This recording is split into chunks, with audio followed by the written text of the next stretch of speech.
GB News are continuing the fight to protect vulnerable Britons who only use cash, or like to use it most of the time anyway, and who are being left behind. GB News' Don't Kill Cash campaign wants to protect the status of cash as legal tender and as a widely accepted form of payment until at least 2050. This morning, myself, Michelle Dewberry, Nigel Farage, Liam Halligan and Bev Turner all went to personally deliver a letter to Number 11 on behalf of all 300,000 of you lovely listeners and viewers who have joined and supported our Don't Kill Cash campaign. So important for a variety of different reasons. The elderly especially are being left behind. We're also, of course, seeing homeless people receiving less money, something that maybe people don't always think too much about. There's rather a lot going on here, I think, as well, as in light of Nigel Farage's debanking scandal. It's highlighted how you need to be able to hold on to your own personal finances. But I am joined now by a rather unusual chap. I hope he doesn't mind me saying that. It's a man who does support our campaign, apparently, but paid to have 35 microchips in his body so that he could pay contactlessly with them. Thank you very, very much for joining me on the show. I am going to ask you, if that's all right, for you to just explain why on earth you have decided to implant a load of chips in your body and what is going on, because you are known as the human cyborg, or at least you are in this channel anyway. Because it's my body and I decide what I do with my body. OK, fair enough. And you still support our campaign, even though you decide that you want to be so in tune with contactless payments that you are putting them in your own body? Yeah, because I think it's very important for people to be able to choose how they want to pay, whether it's with cash or with bank debit card, credit card, contactless payment, Bitcoin or other cryptocurrencies.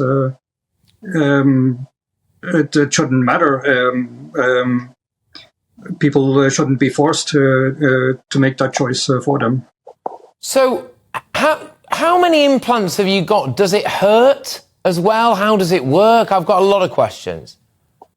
So currently I have 34 implants in total. Can I see one of them? Where are they? Can I see it? Is there an obvious thing? Hold it up. Where? Yeah, it's difficult to see them, which is one of the major advantages of the implants, because they're completely under the skin.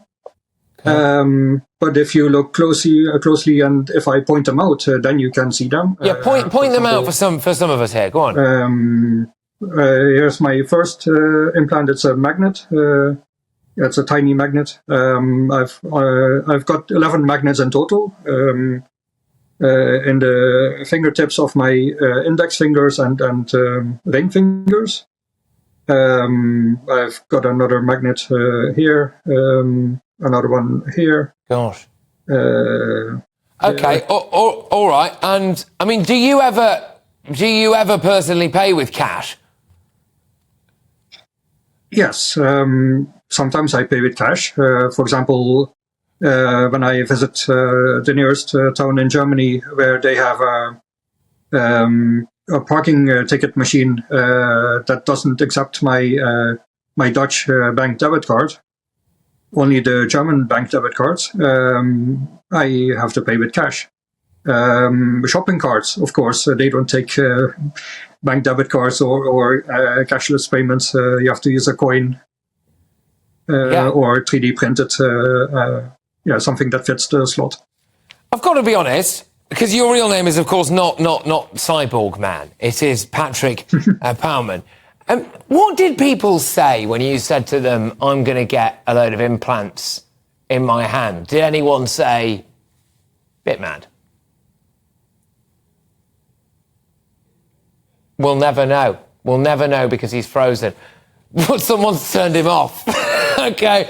Anyway, that was Cyborg Man, and that went, to be honest, about as well as I thought it might. And of course, I can remind you now to, if that doesn't inspire you, then nothing will, to sign our petition at gbnews.com /cash. We want to make sure that cash really is king. Like I was saying before, we do not want to live in a country, I think, where someone, either a big corporation, a big bank, or dare I even say it, the government, can switch your finances off just like that. I also want to stick up for the marginalised in society. We don't want people in their 80s and 90s having to fumble around with phones in car parks at night, for example, instead of being able to just pay for cash and go about their lives. It puts them in incredibly vulnerable, dangerous situations. And thank you to the 300,000 people who have signed our petition. And may I say, it is such a popular petition that even a man with 35 different implants in his body so that he can pay for things contactlessly still backs our campaign. So that is a good thing. Now,